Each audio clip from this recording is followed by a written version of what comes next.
up on This Week in Hockey East, we take a look at the preliminary USA World Juniors roster. We look around our three NESN games for Hockey East this week, as well as go around the women's slate. That's all coming up on This Week in Hockey East.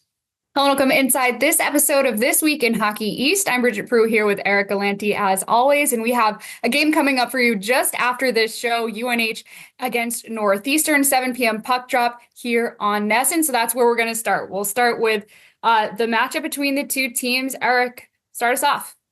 Yeah, I think we're going to try to do something a little bit different this week. We have a bunch of NESN games on the calendar, which is really, really exciting as we get close to the end of the first half of the season. So rather than really analyze these teams separately, which we've done a lot of, and now we're starting to see some of these teams again and again, we wanted to give you sort of three things to look out for as you take a look at this game. And we'll do that for this game, the Boston College Lowell game on Monday, and then the BU and UMass game on Wednesday. Those are all NESN games over the course of this week before we next record. So talking about UNH and Northeastern, I think the first thing you have to look out for is, I know it's December, I know this sounds crazy, but this is like a true NCAA tournament bubble game. And what I mean by that is that if you look at where these two teams are, these are two teams that record-wise, early in the season, it didn't necessarily jump off the page, but they're right in the thick of it because of the schedules they've played and because of the fact they're in Hockey East. So their schedule is going to sustain through the whole course of the season.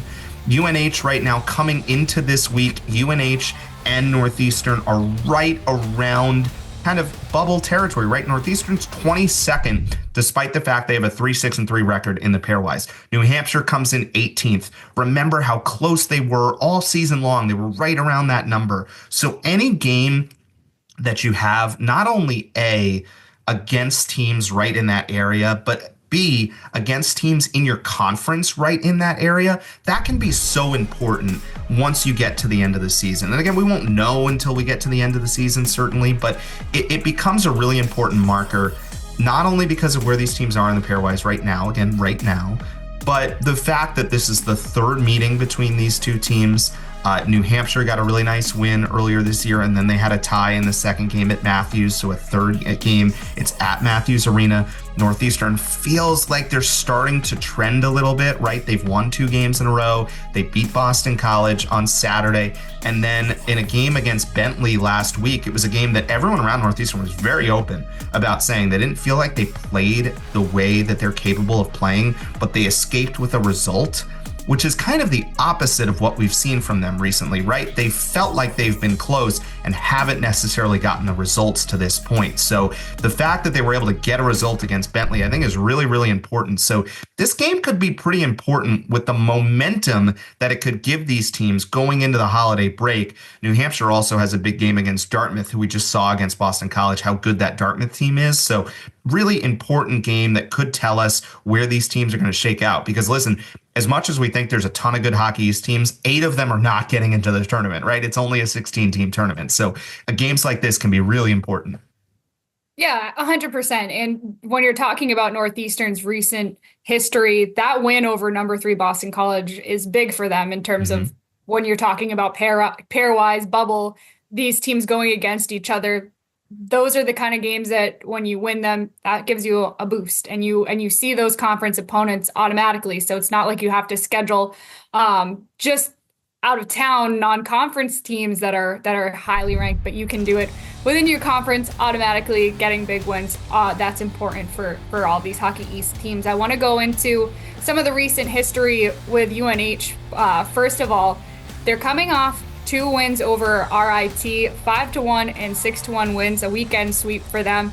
11 goals from 10 different goal scorers. There's only one player who scored twice in that weekend series. That's Connor Lovett. And this offense has started to put up numbers. They've started to score at a quicker pace. This is their third time this season that they've had 5 or more goals. Can they keep that going against Northeastern? Can they keep getting contributions from up and down the lineup like they had against RIT last week? That's the question for them. And Northeastern, I think a question that they have still is special teams. I think we've talked about this quite a bit, but the power play still not going at full pace. It's at 8.8% on the season. Now, they haven't scored a power play goal in the last 5 games, but they also haven't given up a power play goal in the last 5 games. So you take the good with the bad there. And once that power play does start to get going, you could see that will also affect what we talked about, potential rankings in the pairwise and also in the standings. Yeah, I think that second point about UNH's offense is really important because they've played really good defense all year. We've mentioned it on the show that they've had a couple of really big outliers, and maybe outliers not the right word because you can't just take away games where you give up a lot of goals, but a significant majority of the goals they've given up have come in 2 or 3 games, right? The game against Quinnipiac, the game against Providence stands out. So I think we've kind of grown to trust New Hampshire's defense at this point. If their offense can match that, I think that's a pretty important thing. And you look at someone like Connor Lovett, who's going to be our night shift all-academic standout from last week with his couple of goals. He's someone, if they can step in, and it's not just Conmee, it's not just Leclerc, it's some of those other pieces. That's really important. A third point about this game that we want to talk about is just where do the shots live in this game, right? New Hampshire, we've talked a lot about the fact they're really good at limiting shots. In the 2 games against Northeastern, they held them to 23 and 29 shots in 2 games. Northeastern has given up a lot of shots this year. They've given up 30, a bunch. Now, they've been able to overcome it the last couple of games, and Jerry Keefe's talked about there's a difference between the shots out wide and shots right in the slot, right? So it's not necessarily just about the number, but how does that affect the flow of this game? Who's sort of controlling things in this game? I think that's something we're going to watch as well. Yeah, and the one last point I want to make and we can discuss is just the goaltending matchup, because I feel like we say this a lot, but there's so many good goalies in Hockey East. This is another good goaltending matchup. Cam Whitehead has kept Northeastern in games at times, and Jared Whale, 3rd best goals against average and save percentage in Hockey East. He's had a solid season too. So important, as always, to get a good effort from your goalies. Should be good. New Hampshire and Northeastern for the 3rd time this year, 7 o'clock Friday, following us on NESN. When we come back, we'll talk about the women's side a little bit. Let's go around Hockey East on This Week in Hockey East. Welcome back to This Week in Hockey East. I'm Bridgette Proulx here with Eric Gallanty. Before we get into the women's slate, I wanted to just make the announcement or continue with the announcement that the Women's Beanpot will be at TD Garden once again this season, and tickets are on sale now. Tuesday, January 21st is the championship, the consolation game, as well as the championship game, and you can get your tickets for that. And the first round this year will be played at Northeastern's Matthews Arena. So Northeastern BC and Harvard BU will be playing that day. And then we could see a rematch of the Hockey East Championship, or the Beanpot Championship from last year, which was Northeastern against Boston University. It had a lot of drama. It went to overtime. Skylar Irving scored the game-winning goal to give Northeastern their 19th Beanpot title, and now they're going for a 20th. You know that Northeastern always gets up for the Beanpot, but this year, all 3 of those Hockey East teams that are involved are right up at the top of the Hockey East standing. So it's going to be another great matchup there. Can't wait to go and be in attendance for that. And now it's time to go through the women's slate of games around Hockey East, presented by Boston Harbor Hotel. Visit hockeyeastonline.com for your chance to win championship tickets and a 2-night stay at the Boston Harbor Hotel. And I think a theme of this segment, Eric, is that a lot of these teams are about to hit winter break. So these are the last matchups for these women before getting a few weeks off. Some of them don't have games again until January. So first of all, PC already hit their break. They played their last game Wednesday against Boston College. And then to look into some of this weekend's matchups, Eric, tell us about some other games that are on the slate for this weekend. Yeah, we kind of had a big midweek slate here, so sometimes the timing can be off this last week of the season. But I want to see what Holy Cross does with a couple of games against Boston College and then against Merrimack. Remember, Holy Cross has gotten off to a really good start this year. They've been very solid throughout. They've been out of conference play for the last couple of weeks, so they'll get another chance at BC. Remember that Holy Cross beat Boston College the last time that those 2 teams played in Worcester, and then BC returned the favor. And then the game against Merrimack becomes important because, can they get out of that bottom 2 spot? Can they jump into the top 8 and potentially get a home game in the Hockey East playoffs? I know we're a ways away from that, but, and just looking at the schedule, the thing that stands out is Holy Cross has a lot of home games at the end of the year. They have a stretch where 5 of 6 games at the end of January and the beginning of February are at home, and then their final 2 games are up at Maine. So that 7-game stretch, if they can just tread water enough, get enough good wins going into that stretch, they have a real chance to kind of move up the standings at the end of the year with a lot of home games. So looking forward to seeing what they do this week, especially against a tough Boston College team coming off some nice results against the top teams in the league in BU, UConn, and then Northeastern last week.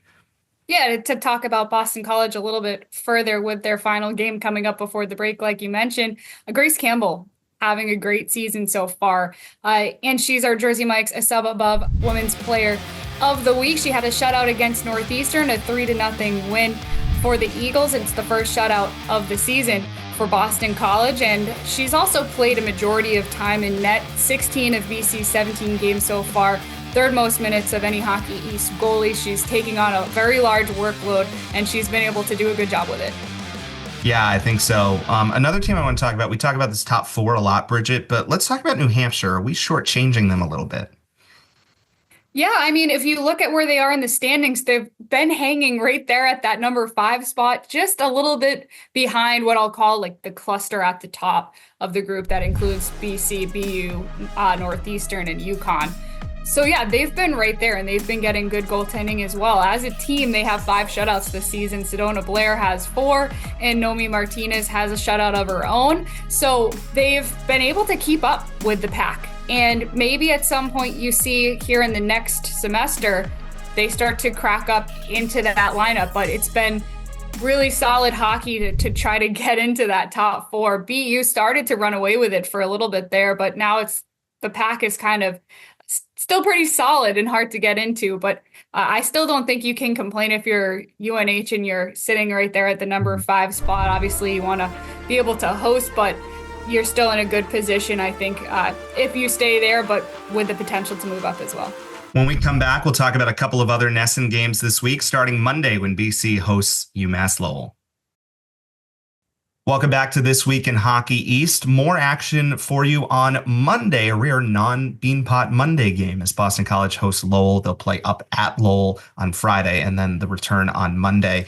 3 things to watch in this game. One thing I wanted to talk about is just where Boston College's resume is right now. I think it's important that we note this. So we've talked a lot about how BC has the number 1 strength and schedule in the country so far. And frankly, it's not that close. But the fact that they've won so many of these games has put them in a position in the pairwise that's kind of staggering. Not to go too deep in the weeds, but I think folks know who follow the pairwise, there's this quality wins bonus that's handed out, which basically is exactly what it sounds right. Like, right? If you win a game against a top 20 RPI team, you get a little bit of a bonus bump in the pairwise. So just to like put in context where Boston College's resume is right now, Bridgette, versus the other teams, Boston College's quality win bonus right now is .0247. The number doesn't matter, but just we're using it as context. So if you say Boston College, let's just say 247 to make it easier to understand. The next highest quality win bonus of any team in the country is Michigan at 97. It's not even close. The next highest after that is St. Cloud State at 59. Then you go down to Michigan State at 52. I mean, these teams are not even close to where Boston College is right now. Now, the number's going to fluctuate as the year goes on, obviously, depending on what those teams do. And BC still has to take care of their games. But based on the schedule they've ended up having so far, they're in a really good position here, Bridgette, if they can continue to stack up wins. And they have a chance at 2 more this weekend against another top 15 team in Lowell.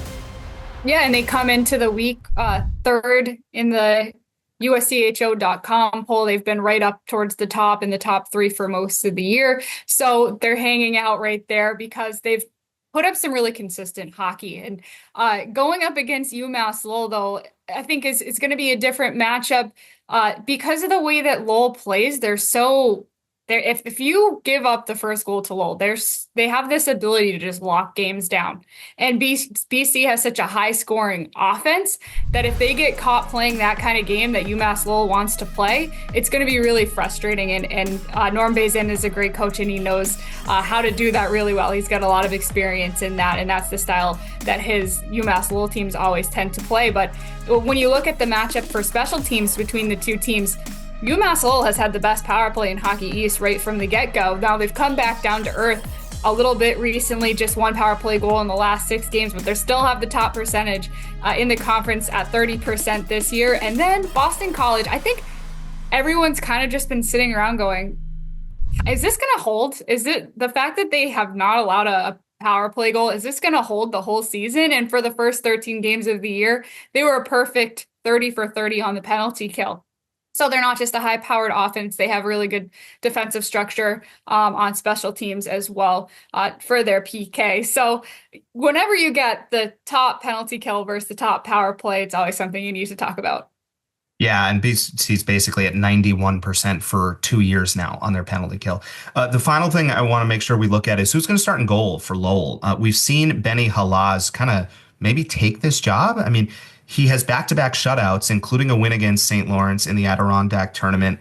We've seen Henry Welsh play really well. Norm Bazin has played 2 goalies quite a bit over the course of his career at Lowell. But Halaz has kind of reestablished himself as an option for Lowell. So we'll see who we see in net for Lowell over the course of this weekend. Another NESN game for you on Wednesday, BU and UMass. We'll talk about that when we come back. More this week in Hockey East, this segment presented by Boston Children's Hospital. Another NESN game on Wednesday, BU and UMass coming up at the end of next week. I think first thing we want to talk about with this game is where is BU's momentum coming out of their Belpot win against in Northern Ireland? They came back against Notre Dame. Their third periods have been so good recently. BU on their 3-game win streak now is +9 in the third period. They're -1 in goal differential in the first 2 periods of those games. It's something that Jay Pandolfo's talked about a lot this year, but they've shown the ability to come back. So now that they have a trophy, Bridgette, I'm really interested to see how this BU team can kind of take off from there in the final game of the first half. Yeah, and as for UMass, there's a lot of high-powered offensive players on this UMass team. I think if you look at their top 2 lines, that group of 6 players they have a lot of talent. They have a lot of scoring ability. You look at Idar Sunyev as one of those players that we've talked about before, but Cole O'Hara has been having a great season. He's at the top of Hockey East right now in points, top 10 in the country as well. And he's somebody that we just haven't talked enough about, I think. And he's started to play really well, had his best game of probably his career against Harvard last week. 2 goals and 2 assists for him there. And he has this ability to create plays. A lot of his points come off of assists this season, and his head coach, Greg Carvel, told me before the broadcast we did for UMass against UVM that Cole O'Hara he's seen him take some really big steps off the ice and on the ice. So he's been putting a lot of prep work into what he eats, how he lifts, and different things like that, and it's been translating for him this season. And he's a really great complement to that line with Lucas Mercury and Idar Sunyev. Yeah, we've already seen him tie his career high in goals. He's exceeded his career high in assists and points. So he's been a really fun player to watch for UMass. Just speaking of guys that are worth pointing out, as a final point to watch in this game, Matt Capone came in as a transfer from Merrimack to BU this year. I don't even think slow start's the right word, but just maybe took a little bit to fit into what the system that BU wants to play. Their centers are so important in that system, but he's been really good recently, right? He has points in 3 straight games coming into this recording, 2 goals and 4 assists. He has multiple points in 3 of his last 6 overall. So he's been one of those guys that have kind of really helped with BU, and he's been really good in the third period in some of these comebacks that BU's had over the last couple of games that we've talked about. So a couple of guys to make sure you watch when BU goes to UMass to wrap up the first half schedule for both of those teams. That game is Wednesday after they play at BU here on the weekend. When we come back, we'll finish up with some short shifts and tell you some stuff going on around Hockey East. Thanks so much for joining us on This Week in Hockey East. Time to take some short shifts presented by the Shift Group, helping former athletes and veterans become elite business professionals. First of all, just wanted to note that tickets are on sale for Hockey's Men's Championship weekend back at TD Garden. Just make sure you note it's Thursday, Friday this year rather than the normal Friday, Saturday, because the World Figure Skating Championships setup is taking place over the weekend. So Thursday, Friday, and then it'll go back to Friday, Saturday in future years. So make sure to look out for that when you're buying your tickets. So that's on sale now. That's number one. Number two, we always get to this time of year where the World Junior preliminary rosters were announced. The U.S. team is filled with college guys and filled with hockey's guys. Once again, Bridgette. Most notably, 6 players from Boston College are on that preliminary roster, starting with James Hagens, Ryan Leonard, Gabe Proulx, and Teddy Stiga among forwards, and Drew Fortescue and Aram Manetian on the back end. I just want to note, folks may be asking, where is Jacob Fowler on that list? He just turned 20 about a week and a half ago, so he's not eligible for the tournament, whereas Leonard and Proulx don't turn 20 until 2025, so that's why they are eligible. These are some of the best players in the conference, and it's so awesome to watch them play internationally. But when they're gone, these games that are still being played, because BU's still going to be playing games without these guys, and it changes the dynamic of what these games are going to look like and who steps up when those players are gone. Yeah, the World Juniors have just kind of continued to grow in stature over the years, and it's a really great thing that all these guys get the opportunity to compete for a roster spot. Yeah, and one last thing to talk about, some non-conference games on the men's side that we didn't have a chance to mention earlier. Providence College and Colorado College, that will be a 2-game series Friday and Saturday at Schneider Arena. So a home game for the Friars, and then Alaska Anchorage is at Merrimack, and LIU is at Vermont. Yeah, that Colorado College Providence game, that's a real heavyweight. It didn't quite fit in our show with so many NESN games, but that's one to definitely watch for a Providence team that's off to a strong start once again. Should be a really fun week. Hope you enjoy the games. Thanks so much for joining us on This Week in Hockey East.